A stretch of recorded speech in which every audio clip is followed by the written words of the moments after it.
जो लोग जातिगत जनगणना करा रहे हैं, इनको समाज की बेहतरी से लेना देना नहीं है। ये तो एक अंतिम दांव खेले हैं कि समाज को फिर जातियों में बांट कर एक बार किसी तरह चुनाव की नैया पार लगे। क्योंकि जनगणना होने मात्र से लोगों की जिंदगी तो सुधरेगी नहीं। पूरे बिहार की गणना हुई पड़ी है कि 13 करोड़ लोग, बिहार के जो लोग हैं वो देश के सबसे गरीब और पिछड़े हैं। दलितों की जनगणना तो आप आजादी के बाद से कर रहे हैं, उनकी दशा आप क्यों नहीं सुधार रहे हैं? उसके लिए आपने क्या किया? मुसलमानों की जनगणना करी हुई है, दलितों के बाद बिहार में सबसे ज्यादा गरीबी और फटेहाली से मुसलमान भाई जूझ रहे हैं, उनके लिए आपने क्या किया? जो लोग जातिगत जनगणना करा रहे हैं, इनको समाज की बेहतरी से लेना देना नहीं है। ये तो एक अंतिम दांव खेले हैं कि समाज को फिर जातियों में बांट कर एक बार किसी तरह चुनाव की नैया पार लग जाए। भाई, जातिगत जनगणना पहले तो आप 18 साल से सत्ता में हैं, आज क्यों जातिगत जनगणना करा रहे? 18 साल से आपको याद नहीं आ रहा था? दूसरी बात, अगर जातिगत जनगणना आप करा रहे हैं, जनगणना आपके विषय का, राज्य सरकार का विषय ही नहीं है। आप जनगणना नहीं करा रहे हैं, आप सर्वे करा रहे हैं। सर्वे करा रहे हैं, जनगणना तो केंद्र सरकार का विषय है। और सर्वे और जनगणना में जमीन आसमान का फर्क है, क्योंकि सर्वे का कोई लीगल सैंक्टिटी नहीं है।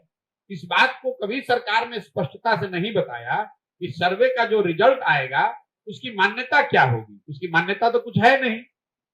कुछ जानकारी तो सर्वे तो राज्य सरकार कभी भी करा सकती है, और अगर मान लीजिए आपने करा भी लिया, अगर उसको लीगल सैंक्टिटी मिल भी गई, तो जातियों की जनगणना होने मात्र से लोगों की जिंदगी तो सुधरेगी नहीं। पूरे बिहार की गणना हुई पड़ी है कि 13 करोड़ लोग, बिहार के जो लोग हैं वो देश के सबसे गरीब और पिछड़े हैं। ये तो जानकारी आपके पास है, इसको काहे नहीं सुधार रहे? दलितों की जनगणना तो आप आजादी के बाद से कर रहे हैं, उनकी दशा आप क्यों नहीं सुधार रहे हैं? उसके लिए आपने क्या किया? मुसलमानों की जनगणना करी हुई है, दलितों के बाद बिहार में सबसे ज्यादा गरीबी और फटेहाली से मुसलमान भाई जूझ रहे हैं, उनके लिए आपने क्या किया? आप किसी गांव में चले जाइए, जो दलित टोले हैं, जो मुसलमानों के इलाके हैं, वहां आपको आंख से दिखता है कि कितनी ज्यादा गरीबी, बदहाली, फटेहाली है। तो ये जनगणना कराने और जो जनगणना के विरोध में जो लोग हैं, मैं उनको सुझाव दूंगा कि आप विरोध मत कीजिए। क्यों विरोध कर रहे हैं? भाई, समाज में कोई वर्ग अगर सही मायनों में पीछे छूटा हुआ है, उसकी संख्या ज्यादा है और उसकी गणना हो रही है, सरकार सर्वे करा रही है, तो कराने दीजिए। ये तो सरकार आपको उलझा रही है कि आप लग जाइए, आधे लोग लग जाए जनगणना के पक्ष में, आधे लोग लग जाए जनगणना के विरोध में। कोई इसकी चर्चा ही न करे कि बिहार में पढ़ाई हो रहा है कि नहीं, कि रोजगार हो रहा है कि नहीं। सब जाति में फिर आग लगा के अपना एक बार रोटी सेक के एक बार फिर मुख्यमंत्री बन जाए।